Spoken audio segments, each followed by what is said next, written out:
നല്ലത് വരട്ടെ എന്ന് വിചാരിച്ച് മാത്രം ഞാൻ മരണം മറച്ചു വെച്ചത്. അല്ലാതെ അമ്മയോടുള്ള സ്നേഹം മനസ്സിലാത്തതുകൊണ്ടല്ല. മനസ്സിലാവില്ല.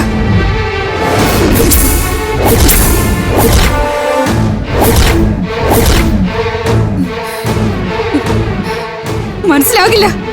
അത് മനസ്സിലാകണമെങ്കിലേ ജീവിതത്തിൽ ഒരിക്കലെങ്കിലും അച്ഛന്റെ അമ്മയുടെ സ്നേഹവും വാത്സല്യവും അറിഞ്ഞിരിക്കണം. നിങ്ങളത് അറിഞ്ഞിട്ടില്ല.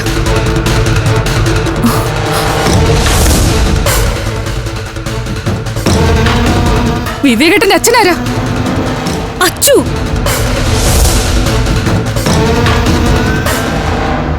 വിവേകേട്ടന്റെ അമ്മ ആരാ?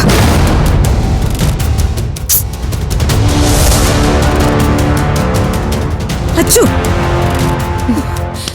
പ്രായവും പക്വതയും മറന്ന ആവശ്യമില്ലാത്ത കാര്യങ്ങൾ സംസാരിക്കരുത്. എന്താ സംസാരിച്ചാല്? എനിക്ക് സംസാരിക്കണം.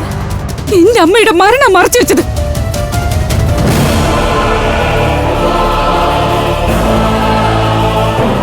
അച്ഛനും അമ്മയും ആരെന്നറിയാത്ത വിവേകേട്ടന് രക്തബന്ധത്തിന്റെ വില മനസ്സിലാവില്ല.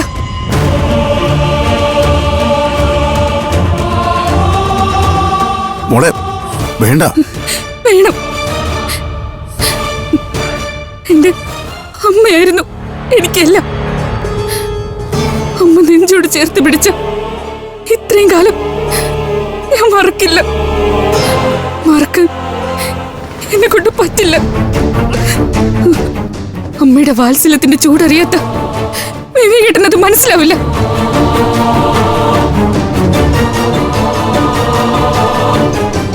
അച്ചു, നിന്റെ സങ്കടമൊക്കെ എനിക്ക് മനസ്സിലാവും. പക്ഷെ വിവേകിനെ ഇങ്ങനെ വ്യക്തിപരമായി ആക്ഷേപിക്കുന്നത് കേട്ടു നിൽക്കാൻ എനിക്ക് പറ്റില്ല. മരിച്ചത് എന്റെ അമ്മയോ? എന്റെ പ്രാണനോ? എന്റെ എല്ലാം എല്ലാമാ.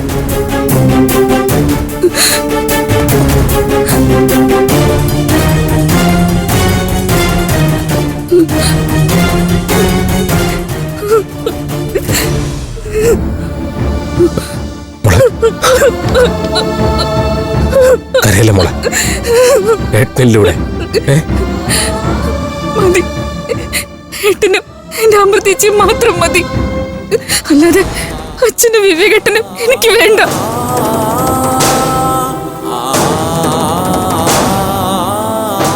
എനിക്ക് കാണണ്ട. വിവേകേട്ടനോട് പോകാൻ പറ.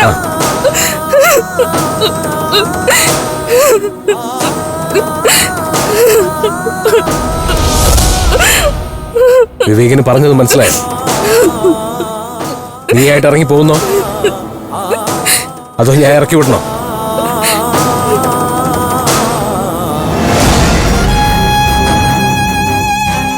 ഇറങ്ങിപ്പോടാ.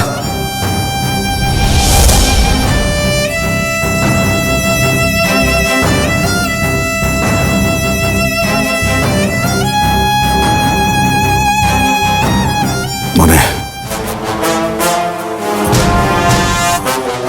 പൊയ്ക്കോ.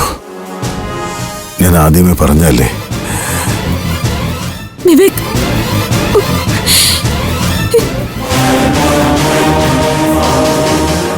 പോയിട്ട് വരാന്ന് പറയുന്നില്ല. എന്റെ അടുത്തേക്ക് വന്നാ മതി. വരും. എല്ലാ തടസ്സവും അവഗണിച്ചും വരും. ഒരു വിളി, ഒരൊറ്റ വിളി വിളിച്ചാ മതി.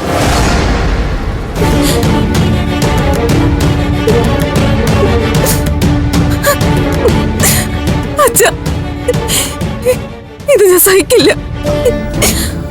മരണത്തിന്റെ പേരിലായാലും മറച്ചു വെച്ചതിന്റെ പേരിലായാലും വിവേകിന്റെ മനസ്സിനെ കരയിപ്പിക്കുന്ന ഒന്നും എനിക്ക് സഹിക്കാൻ പറ്റില്ല.